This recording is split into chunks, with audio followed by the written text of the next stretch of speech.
Hey you guys, I hope you're having a great day. So I wanted to bring you a message that may be a little bit hard for you to stomach, but it is also hard for me to stomach as well, I have to admit. But for those of us who have ears to hear, let us hear what the Spirit says to us.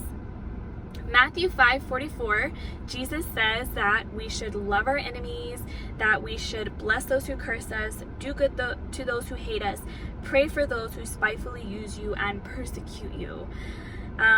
With what's going on in the world, there's so much tension, there's so much stress. The world is having intense labor pains in preparation for the rapture and the tribulation period, and they're going to get worse as labor pains do.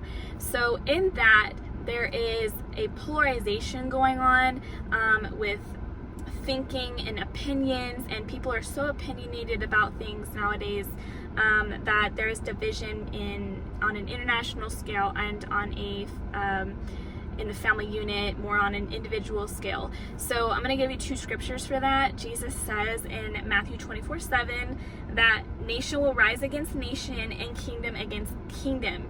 In the original text, the word ethnos is used, meaning ethnicity against ethnicity. So this does include a great racial separation and divide as well, and not just division between countries.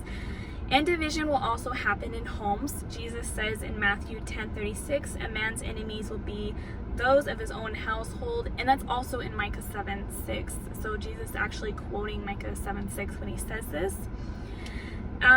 The division in families has been going on ever since the gospel of grace has been preached, because for those who live in countries where faith in Jesus is actually a death sentence and is banned, that families and friends are turning in their own family members because they believe in Jesus, and these people are being cast out, shunned, or even put to death.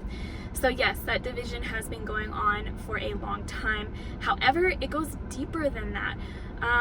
Understand that, like I said, this polarization that's happening in thinking and in beliefs is becoming worse and worse.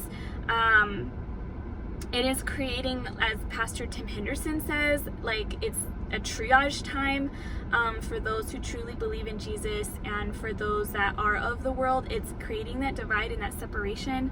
So this has to do a lot with the current events and current issues that are going on, like CV-19 and the racial issues, politics. I mean, the list can go on, right? The world is just in distress because of these labor pains, and it's just stressing out families and stressing out people, making this division worse. So people are actually being told to separate themselves physically and like emotionally from those who have not taken the you-know-what. This is very sad, but we hear this from politicians or people in leadership positions, also celebrities, and the media is saying that you should be separating yourself from these people, and not just physically but emotionally. And I'm trying to be careful with what I say because of censorship, so I hope you guys understand what I'm telling you. But it's crazy that we see this going on now, but I think we're gonna see a lot more of this before the rapture of the church. It would be great if we didn't have to, but like Tim says, it's triage time, and I hope that during this triage time, a lot of people wake up to what's going on in this world, and that Jesus is coming back soon. So the point of this message is that I wanted to tell you that even though you are being hated and shunned by other people because of what you believe and because of what you stand up for, and a lot of that has to do with the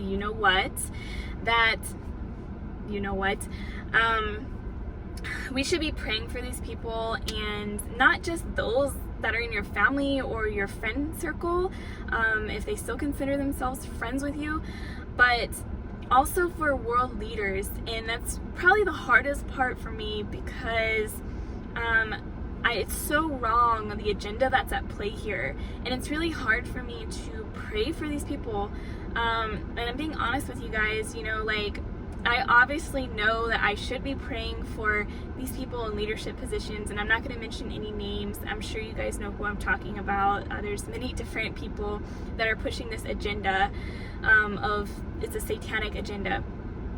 But you know, I know I should be praying for them, and I do. I just don't pray for them as fervently as I should. I want to pray for their salvation, and that they come to know Jesus, and that they are saved, and that their life can be a testimony to many others, so that many seeds can be planted in their lives as well. And we shouldn't be fighting fire with fire either. It's not just about praying for these people, but it's about how you talk to them and how you speak about them. We really shouldn't be putting them down and saying that they are like the spawn of Satan, for instance, just things like that. And I'm actually not saying that anyone has said that. That is literally just what popped into my mind. So I'm not putting anyone down in this video, okay, you guys? I'm just saying that we should be, whenever we speak of these people, we should be speaking in love about them, because we have to remember that we are actually not enemies with them. We are enemy with the darkness that's in this world, and Satan and the satanic agenda, not necessarily with the individual themselves. They are being used as a puppet, and whether they know it or not, some do, but still they can be saved, and we should be praying for that. So from Ephesians 6:12 it says, "For we do not wrestle against flesh and blood, not against but against principalities, against powers, against the rulers of the darkness of this age, against spiritual hosts of wickedness in the heavenly places."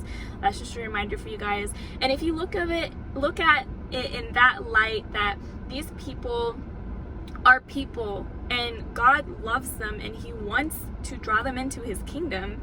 And this opportunity of being saved and salvation is for everyone. If you look at it in that light, it's a lot easier to pray for these people and to uplift these people and to love them, because we have to remember they are not the true enemy here, but Satan is the true enemy. So I hope you guys have a great day. I hope to see you in the clouds soon, and it's a great day to be raptured, you guys. Keep looking up. God bless you.